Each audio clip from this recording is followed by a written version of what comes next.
Hi gamers, SFG here, and we're taking another look at Shadows of Forbidden Gods. We're doing another god review. It's again by Uravel, our favourite mod creator, or certainly mod god creator anyway. This is his second, so he's got the Void and this one, the Void that was covered, or there'll be a link popping up to show you that if you haven't seen it. The Living Void, which is a super cool god, and then we've got this one, Chandalor, the Cursed Bloom. So I've not tried this one at all. I think from what I gather online and what the Discord has been saying, it's a little bit easier than the Void. So this is a first. I've never touched this god at all. It's a first, literally a first play for me. So we'll see how we get on. Let's read the flavour text here, because this is very different from the Void in sort of theme and I think in the abilities as well. So let's check this out together here. So Chandalor, the Cursed Bloom. A titanic swarm of flower petals, Chandalor writhes and contorts in its tomb beneath the earth, rotting and renewing endlessly. That's pretty cool. So it's not even like again, it's another completely abstract thing, right? It's not even, it's just flower petals. A swarm of flower petals. When Chandalor breaks free, it spreads across the skies, growing and multiplying and holding all humanity in rapturous captivity, overwhelming them with feelings of love, until they neglect their own survival. So I quite like the whole, again, this is another, all the mod gods are so good. We've got Ixthus, the Cursed Cup, it's all about like immortality and these cursed gifts. We've got Kishi, just bloodshed, warfare, Khorne. We've got the Living Void, which is all like nothingness. And then we've got this, which is like the evil god of love. So I really love these gods, to be honest, so cool. And Uravel is working on another one actually that I'll be, as soon as it's available, sort of might play before it's fully released, we'll see. But there's a really cool sounding god called the Flesh Crafter that just sounds awesome as well, so we might check that out. But let's, so this, I really am quite captivated by all of these gods, all these mod gods, and indeed this seems really interesting, really fun to me. You know that I'm a big fan of the interpersonal stuff in this game, and the whole, I'm less bothered about winning and more bothered about the narratives the game kind of sells you and tells you, if you like. So yeah, this seems really interesting to me. I'm super keen to see how this plays out. Let's read the art by Night Cafe. Okay, AR, that's cool. It's probably going to become more and more popular as the game gains more traction and gathers more followers, I suspect. Chandalor is an elder god focused on families and curses, encouraging humanity to join together in marriage and then using those bonds to spread crippling curses between them. Hold on. An elder god focused on families and curses, okay, encouraging humanity to join together. So we can actually but encourage people to get married. That's dope. So we can kind of like play matchmaker here. And then use those bonds to spread crippling curses. I wonder how that'll play with the chosen one, we'll see. I'm assuming he's or she's immune to most of the things. Chandalor's abilities are mostly focused on disrupting humanity as opposed to securing a win condition. Okay. So don't try and, okay, right, so it's not going to be about, you're going to have to do something else to win, I presume then, right? Do your shadow and everything else. You have to use your agents to achieve victory while using your god powers to run interference. Oh, curious. I really like the way the mod developers have put in here really useful information in these boxes, right? You've got the fluff and the lore, which is great. And that's a great intro as well, by the way, on the right there. But then you've also got this this section here that gives us a good idea about how to play the god. So I'm not going to, instantly tells you, don't rely on these abilities to win. Use your normal abilities, your plagues, your war, your shadow and so on. But be aware that you can use Chandalor's abilities to really cripple humanity, which can easily help you get the win, to be honest. But this sounds really fun actually, guys. I'm super looking forward to this. So we're going to select Chandalor. Let's have a look at the details and mechanics here. Chandalor's powers revolve around uniting humanity in matrimony and then spreading curses from one family to the next, and the next, and the next. Keyed. Growing Bond. The first power you get is Growing Bond. You mark one hero or ruler and then select the second one. Both gain a liking towards another. Oh, both gain a liking towards each other, or to one another, or towards another person entirely. That's curious, I need to test that. This is crucial for the following of Chandalor's powers. Okay. Ceremony. As your seals break, you gain the ability to set up ceremonial sites where heroes and rulers will wish to perform weddings, bridging their families. Set up ceremonial sites where heroes and rulers This, okay, I'm going to bring the mouse back on here because this is so important to me. This ceremony, I think, should be in the game.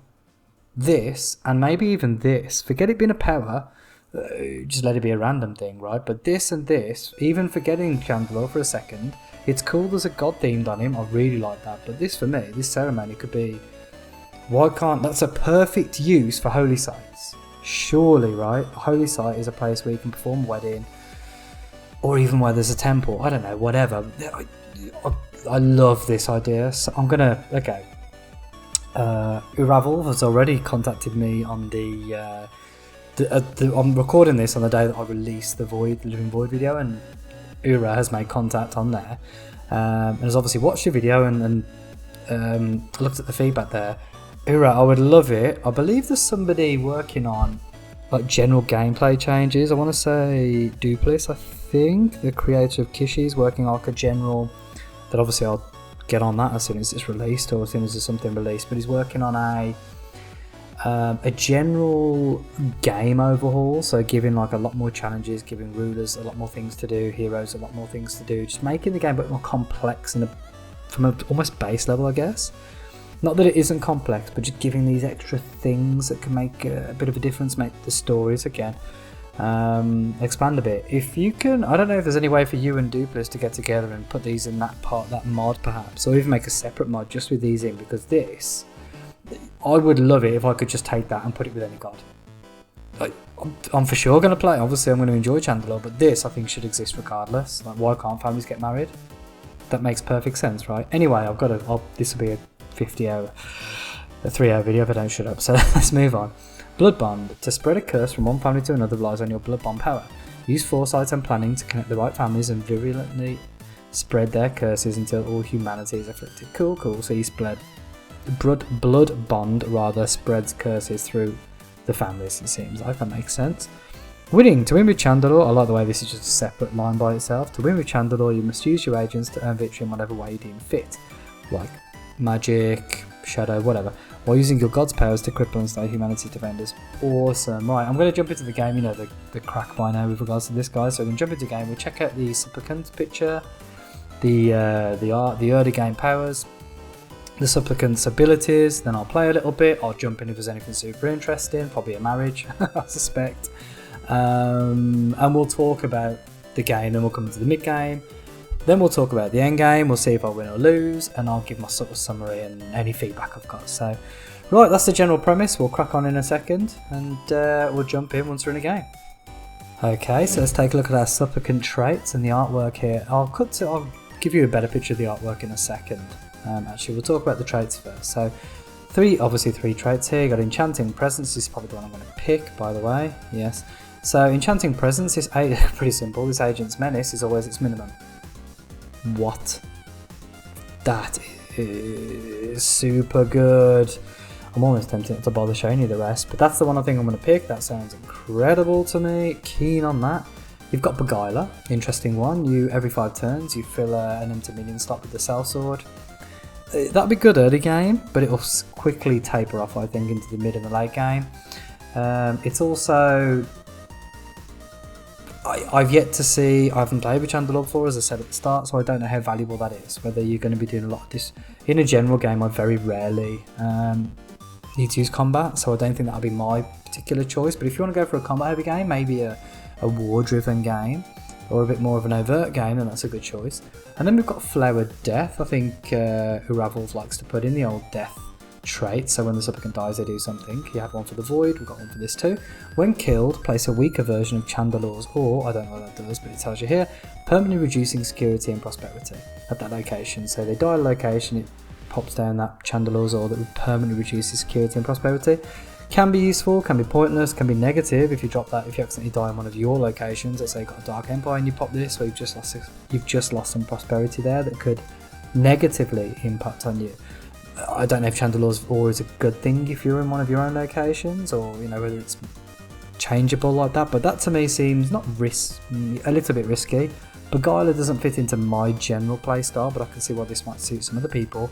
Enchanting Presence though, to me, just seems, there's no negative to this, right? I'm picking it, like it's such a good one, so we'll take that.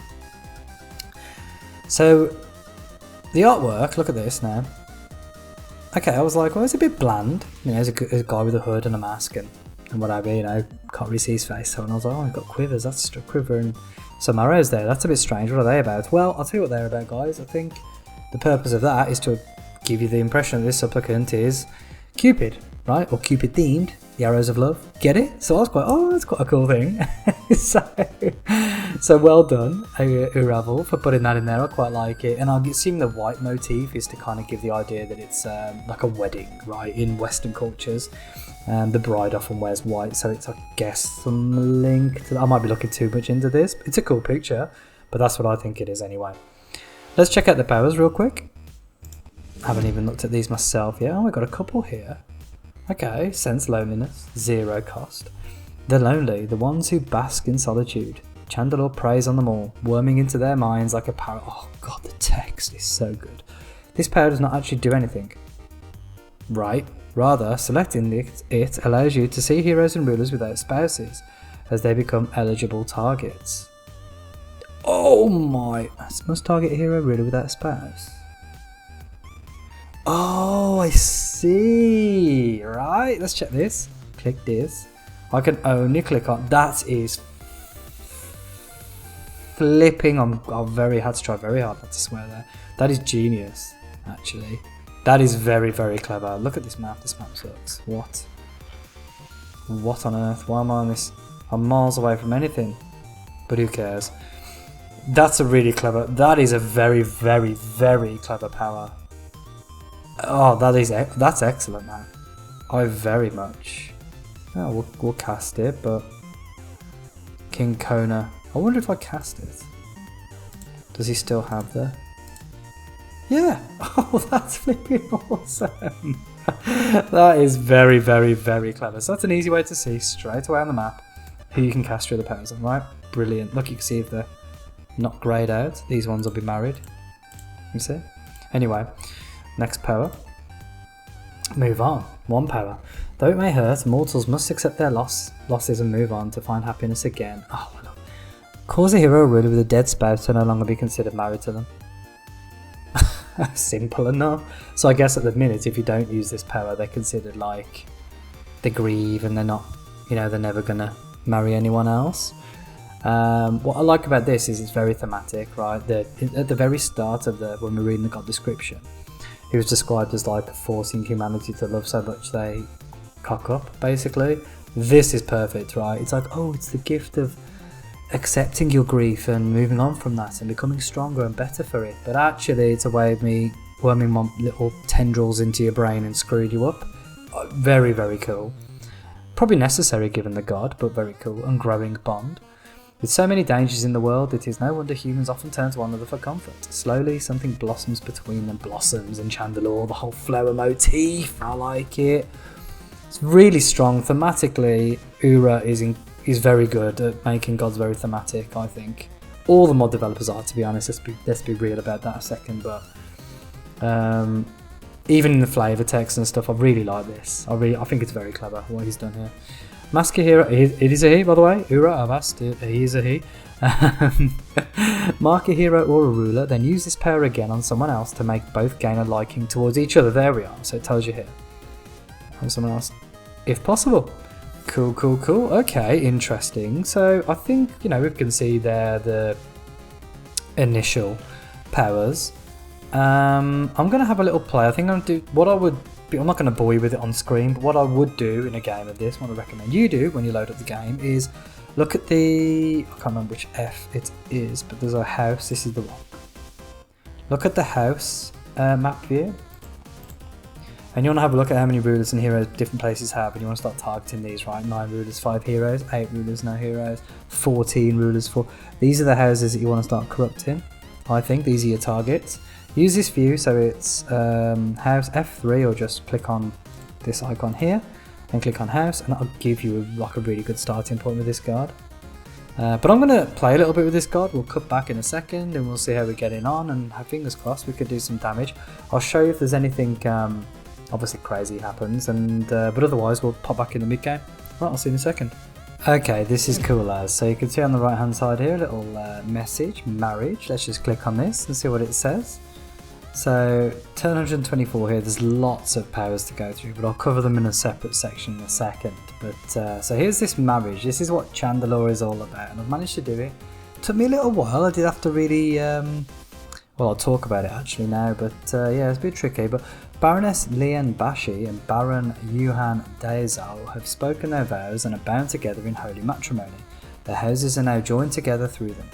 Chandalor can exploit the bond between humans, spreading curses from one to the other with its blood bomb power. So that's cool, because I'm pretty sure one of these houses has a very bad curse. I think it's the Daozals.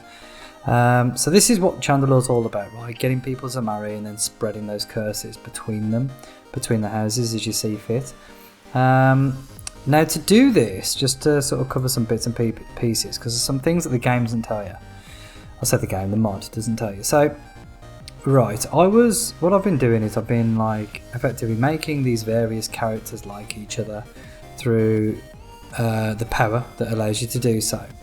And then what I was doing is between about the middle of them, because I assumed that the families would meet somewhere neutral, or at least they wouldn't stay in their own location, right? I was plopping down those wedding ceremony. Here's one here, the ceremonial plaza that allows people to get married. Now I thought if you pop one here, the two people would travel there or somehow use it there and then go back. That isn't the case, right? And the game doesn't tell you this, I don't think. I could be mistaken, but you need to put these plazas down. They cost 1 power to do so, but you need to put them in the location where somebody that you want to get married is. Right? So this person here, Baroness Lian Bashi, she really likes Baron Yuhan Daozao, who she's just married. She's really liked him for a little while, and I was like, let's just try this ceremonial plaza here. Tried it here. Within turns, they were married. So I think if I'd have placed it at his location, which I think is here, this village, Jiao village, the same thing would have happened, but just be aware of that. So you've got to place it where the person, or one of the people getting married is based, otherwise I don't think it works. I've got another group somewhere around here, I believe. I'm also trying to get married. Yeah, look, Call of the Abyss, is it the Daozos? Yeah, so he's got Call of the Abyss, so I'm pretty sure I can spread this now to that family as well, the Bashis, which is pretty sweet. Really interesting god though, guys, and it's what I think I love about these gods so much is they make you focus on a different aspect of the game, something that you might not normally focus on, right? So I've taught, Ixthus had us focusing on combat, one-on-one martial combat, right? Kishi had us focusing on combat and war. Then we got the Void, which is focused on like its own special, unique mechanic all around, well, a number of things really, but primarily around spreading these void locations and batting away heroes and fighting them. So a bit of combat there. And then you've got this Chandalor, which is all about, and I mean all about, families, interpersonal relationships and houses. And it's really quite fun because I'm not looking at these rulers now like I would in the past potentially. Well, I am a little bit, but I'm not as flippant about just, oh yeah, it's a baron village, whatever, we'll just get him in shadow, don't really care who he is, he can die, whatever. If he dies, I'm going to be quite upset because that link between these two houses goes with it, and I'd have to try and set that up again, right, which is possible, but it would just be a bit of a faff. And you start actually kind of not rooting for, but you remember characters better because they're more relevant to what you're doing in the game, if that makes sense. So Baron Yuhan Daozao, I've been trying to set these pair up for ages. I'm like, why aren't you marrying? And it's ridiculous as well, but I was also like, okay, well, let's click him here. I was like, he's a pretty rough looking chap. I was trying to set him up with this Baron for a while, I think, yeah, but that didn't seem to work. Now I know why, because of the marriage, but I was interested just to test that out, see if that would work. And then I thought, should I give him, like, should I let him, who's the, I was like, no, she looks a bit more similar to him, but I was like, I don't know, I'll have him marry this really lordly looking woman. It's just because I find that quite entertaining. But my point being, my rambling point here, is that it makes you look at the characters a bit more in depth and a bit more as characters rather than just pieces in a game board, if that makes sense. It's a really, really good mod, this, guys. I very much recommend it already. But I'm gonna play on. We'll see how we get on. I'm not doing amazingly at the minute, but I'm sure it's gonna spike up my victory soon. World Panic I'm hoping to keep quite low. My agents are getting pretty good now, but yes, I will, as always, cut back once we've got a little further on, and we'll see what the deal is, and I'll cover the powers. Right, we'll see you in a second. Welcome back, gamers. So we're a bit further through the game now. We're on turn 232, as you can see here with Chandalor. We've got 2 more seals left to break. I'm going to take a guess at what the last seal does, by the way, just at the end of this video. But what we're going to do is, the game state, as you can see, is fairly good. We've got quite a bit of shadow. There's some horrible curses that have gone around a number of our poor families here. Let's take a look at the Taents. Oh, they don't seem to have any curse. That's unusual. Let's have a look at this person and Taint again. Let's have a gander. I'm fairly confident one of these has a curse. Perhaps not. Maybe I haven't set that up yet. Call of the Abyss. So the Kui have got Call of the Abyss all over them, which is a common one. But none for them. There's some unique curses that you can do up here. Curse of Obsession, this one for the Cenas. Gain menace for quests and rulers passively generate unrest, which is quite a cool one. So let's go into the how do they get those, and I'll explain to you now. So use power here. You've got a number of powers, and these are quite interesting. So we've seen Sense Loneliness, Move On, and Growing Bond. I think we might have seen Ceremony, just I'm pretty sure I covered this in the last section actually, where you have to make a ceremonial area for people to get married at. Then we've got Forgive and Forget, which allows people to remove their oh no, sorry, it stops a hero that's going to attack another unit for 2 turns, and they dislike their they forget their dislikes and hatreds of the target. That's very powerful actually for 1 power, but very fitting for this god. We've got Blood Bond. This is where you spread the curses through different houses, as I believe we know this one. But then we've got Vile Curse, Curse of Poverty, another of extra curses here. So Vile Curse, this can only be used 3 times, as it says there at the bottom. The rotten petals of Chandalor fly out of its tomb, carried by the wind before finding their target. Curses a hero or ruler and their entire family with one of the base game's curses. So it's you choose it rather, and you can only use it 3 times in a game. It's very, very powerful. This very powerful. In fact, you can see I've only used it twice. I'm kind of saving the last one, I guess, which is a problem with me really. I didn't spend the other curses for a little while because I was too scared to use them. But that's one of the curses you can give a family, and I've done that to give the largest family Call of the Abyss. We've also got Curse of Poverty, addictions, weaknesses, and just playing clumsy hands. There are many ways to lose one's wealth. So curses a hero, ruler, and the entire family, cause them to lose gold every turn. Does not affect agents or Dark Empire rulers. That's really useful. So your agents and the rulers of the Dark Empire will be completely unaffected by this, though Enshadowed ones will still be affected. I've already used this, you can only use it once per game. And as it says there, cause them to lose gold every turn, which is awesome. You can imagine why that would be really useful, right? For a big family controlling a lot of locations. You've got Heartbreak here. So yes, if a hero or ruler is mourning, you can use this and they lose 10 sanity. I'd be tempted to maybe make that more sanity loss, or have this be less, even have this as a 1 cost potentially. I'll find 2 costs for this, not limiting, but maybe not as fun as it could be. But then again, it might be just me. Maybe if that was like 12 sanity, it might help a little bit perhaps, but it's obviously very strong. However, there are other very powerful abilities here, so I haven't used this too much. We've got Curse of Overwhelming Joy. There is so much life to experience, they cannot help but stray from their duties and quests to smell the roses. Curses a hero or ruler and their entire family, slowing down their progress in quests, challenges, and political actions. Does not affect agents in the Dark Empires again, and that's already been used as well. You can only use that once too. Curse of Overwhelming Joy. And it'll make them a lot slower at doing tasks. So I'll see if I can find one with this actually in a second. We've got Curses of Obsession. They do nothing halfway, obsessing over every minor task, finding the informants, calling up a peasant leader, no matter how well they intend to come off as a menace to humanity. So curses a hero ruler and their entire family, causing heroes to gain menace for completing quests and rulers to generate constant menace. So they just gain menace. Does not affect agents again or Dark Empire rulers. You can see why that's very powerful, right? Eventually a hero or a ruler is going to get axed because the menace gets too high. Very strong, hence the 4 cost. And then finally, pacifism, an interesting power. You can just delete an army. It's as simple as.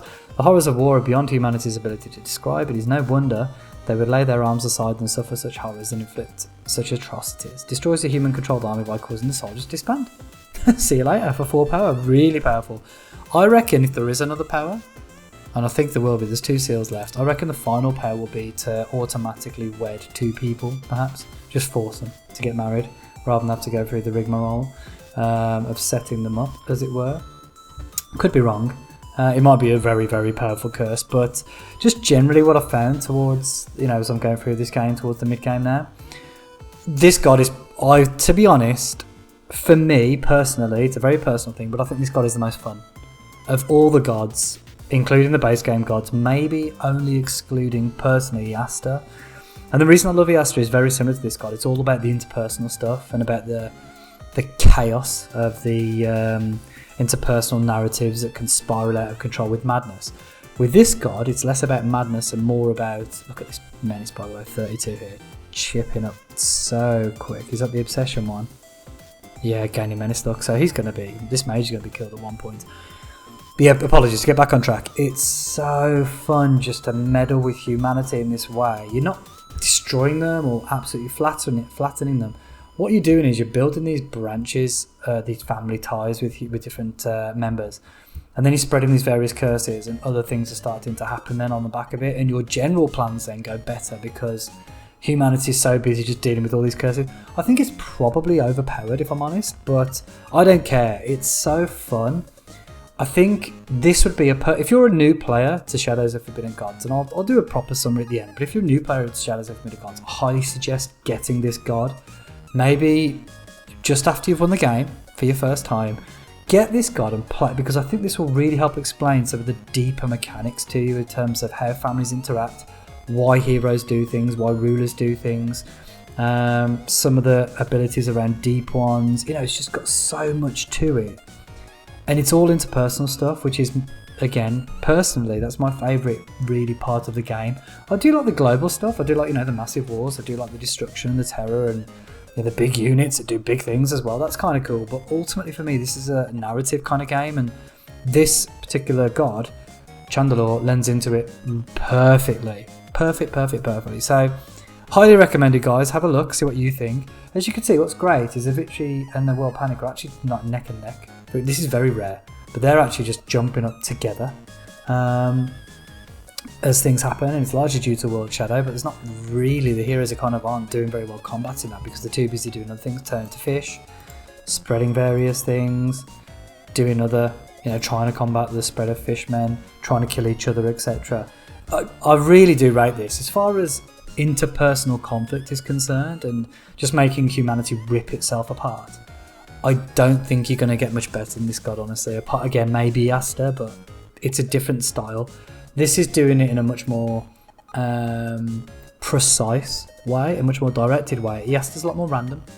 There can be fun in both, but it's a different thing, right? So, yeah, highly recommend this for new players. And I've had so I haven't even finished yet, but I'm having a ton of fun with this, an absolute ton of fun with this god, guys. So I highly recommend it. We'll cut back at the end game and I'll tell you what the final powers were, and we will go through, or power, depending on how many unlock, and we will see. I'll give my summary, my thoughts, and any improvements. I don't think I can. I'm struggling to think of any very minor tweaks, to be honest, at this stage, but we'll see what I come up with. Anyway, I'll catch you in a second. Okay, gamers, so we've finally won here just before turn 500. I'll give you the old replay of the map just to show you what happened here. So, on pause, there we go. So, interestingly, I kind of did a bit of, I think, the opposite almost of what you should do as Chandalor. So, I say should do, what Chandalor is themed around. So, rather than making love, I made war towards the end. So, I was wrong in Chandalor's final seal. There was a couple of different seals. There was one that was very disruptive. I'll cover that in a second. And then there was another that was like a passive effect, and it just made all of the every settlement effectively that wasn't a Dark Empire fairly weak. The prosperity really got hit, the strength of the armies really got hit, and so on and so forth. So I did lose a couple of agents, largely because I turned off the alerts so they were getting damaged by armies, to be honest. And the Alliance did fight back. All this white here is the Alliance, you can see. The yellow are the Orcs. This is what really won me the game. And yeah, as I say, towards the end, basically, I made a couple of Orc armies, 3 Orc fortresses and a orc spell twister camp. They never even turned up, to be honest, but the army's got to quite a good strength. 180, 80 odd, and then about 140, I think, with the strength of them. And then I looked at the armies of the Alliance, and they were sort of... Well, I'll show you, look. There were 7, there were 8, they were quite weak. I did try and win, 2 out of 2, they were nothing. I did try and win using deep ones. I didn't lean too... I wanted them to be almost automated. You do need to do things with them, and you need to focus on a bit. The Alliance has abilities to just... and rulers have abilities to just remove them. So this deep on prejudice just stops them growing at all, which is a bit of a pain, and they can actually just delete them, which is real. Obviously, it happened to me a few times when I was on the high 200s or 260 odds, and it was quite frustrating. So I stopped that. I wanted to really just basically not flood the world this time, but I wanted to use the deep one. What's it called? Is it the trench crawlers? I want to say use the trench crawlers and just storm this area basically. This where the Alliance first formed. And then this. Instead what I ended up doing is I played this to bits. That was kind of my backup option. And then I used my orcs to storm in here, kill a few people, and then we're going to kill a few armies, kill a few refugees, and then we're going to come here and kill the rest of the Alliance effectively. But really, really fun. We'll cover some other bits now. We'll cover the powers, and we'll talk about the final powers here as well. So the powers then, let's talk about the powers here in the end game, and I'll give you a bit of a summary of these as we're going through them. So the final seal unlocked one thing that you can see on the screen actually, this pink effect at each location represents Chandalor's orb, which is here. And if you just hover over that, it shows you what it does. So Chandalor stretches across the skies, rendering casual observers dumbstruck and neglectful. Prosperity and security greatly reduced. That's for every single location. So look at this. That's a ruin. That was not going to tell us anything. That's a coven. Oh my word. Do we have anything? There we are. Prosperity 10%. So they're hence all the weak armies that they were spitting out here. And then the final power was Rapture. This one. Look at this. Disrupts all heroes and gridlocks all rulers in the target's family for 1 turn per curse afflicting them. The chosen one is unaffected. So this is, I love this actually, because the better you play throughout the rest of the game, spreading the curses, linking the families, spreading more curses, linking more families, spreading, etc., the greater this effect is, which is genius, I think. So this is a very, very clever. Obviously, it doesn't affect the chosen one, but everybody else is effective. It's a very, very powerful ability for 3 as well. But there's nothing here. This is all disruption. Right? This is all messing with heroes and rulers. There's nothing here to really win you the game as itself. So just a quick summary of these then. Obviously sense loneliness, we've been through all of these now, but sense loneliness is required. It's not really an ability as such, but it's a great, I'm glad it's in there. Move on, I didn't use this, I must be honest, but useful for obviously making the bonds and then making people get married. Forgive and forget is very useful, so it immediately disrupts a hero moving to attack another unit. It stops them disliking people. I had a lot of people gunning for my agents because of being at war. This allowed them to, I just froze them, see you later, stop, for 1 power, incredible ability. Blood Bond for 3,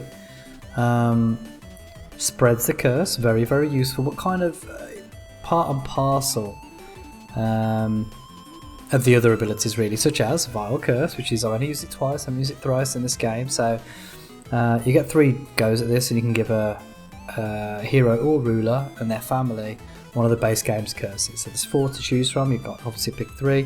One of them is the Harvester's ability. There's the Abyssal Call of the Abyss, which is the deep one ability. There's another one where they get stunned after so long, and I can't remember the final one.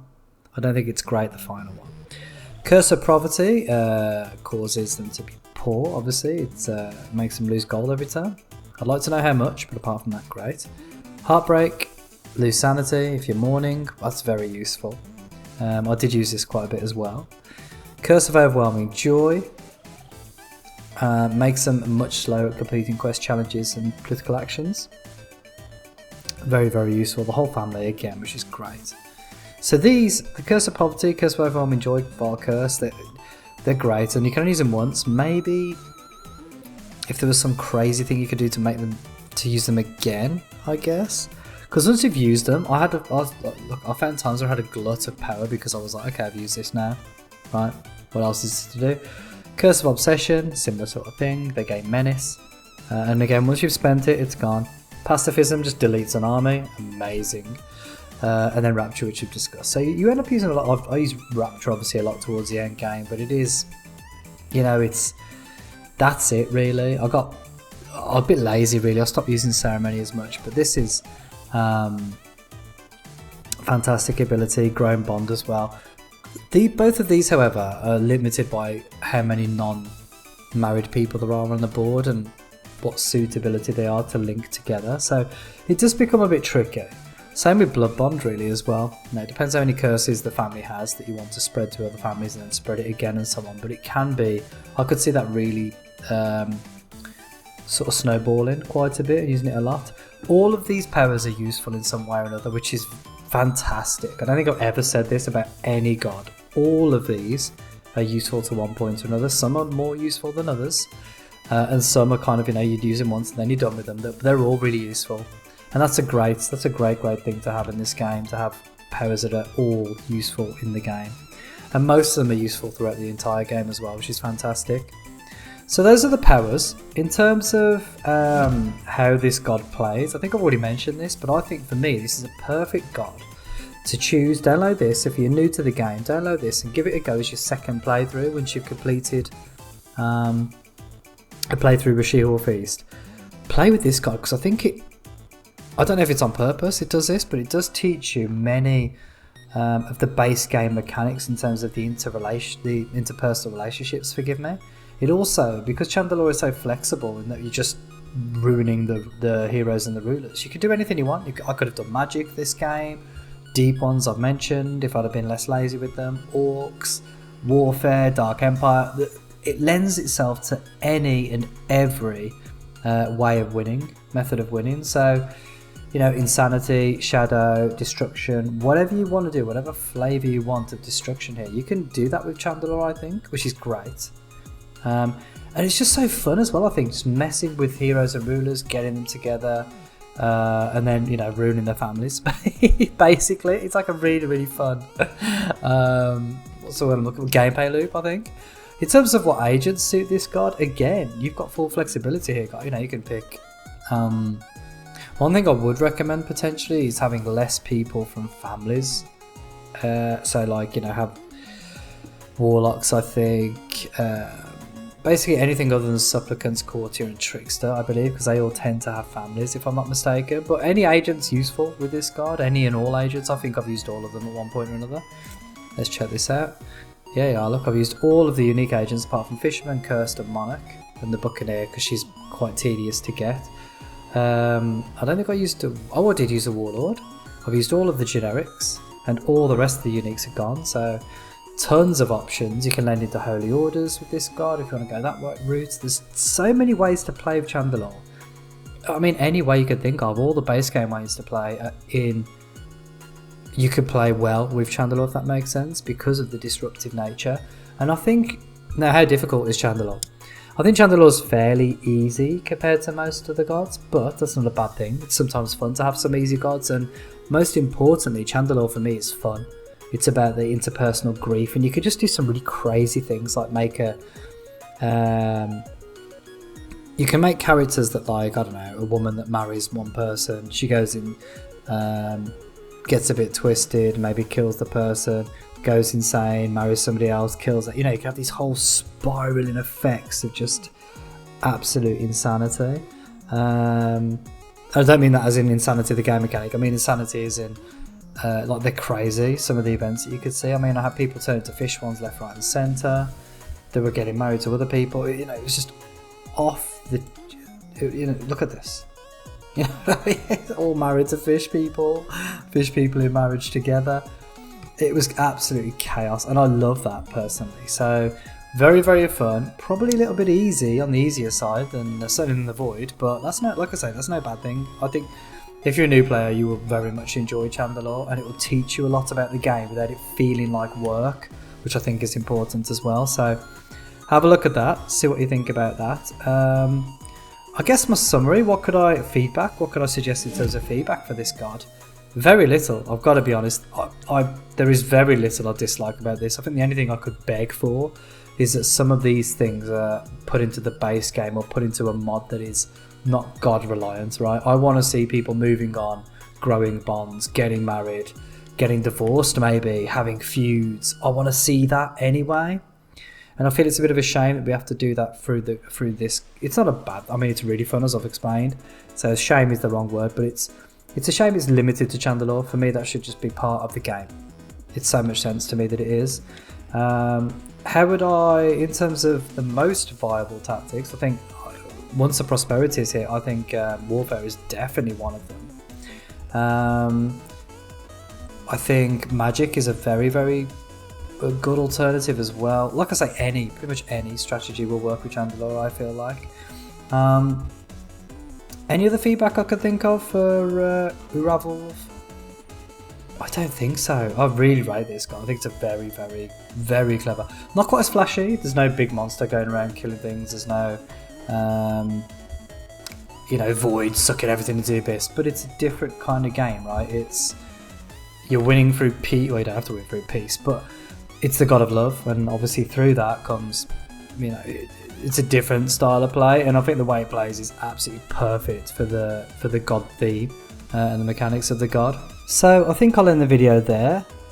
As always, if you like what you see, hit the like button. If you'd like to see more, feel free to subscribe if you haven't already, and thank you to all my subscribers.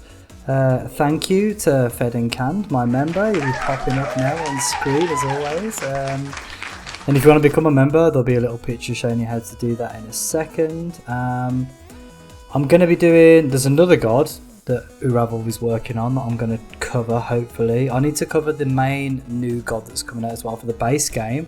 That is the insect god. I think it's called Ophiocord or Cordyceps. I don't know. It's the Cordyceps. It's like a fungus thing. We'll be covering that. And then I'll need to start a let's play. So let me know what let's plays you'd like me to do and what gods you'd like me to play. And I might see if I could throw in some other games. I'm fancying a bit of not a change as such, but just to throw in some other games that aren't Shadows, just to see how they go. So like I say, thank you for watching, everybody, and hopefully I will see you on the next video. Take care.